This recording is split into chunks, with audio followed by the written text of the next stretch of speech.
शूल खड्ग घेऊनी विनाशण्या असुर ये बनून रौद्रगामिनी प्रकाशण्या तिमिर ये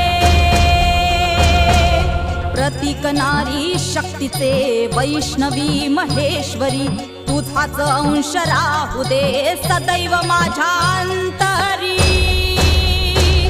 आई अंबे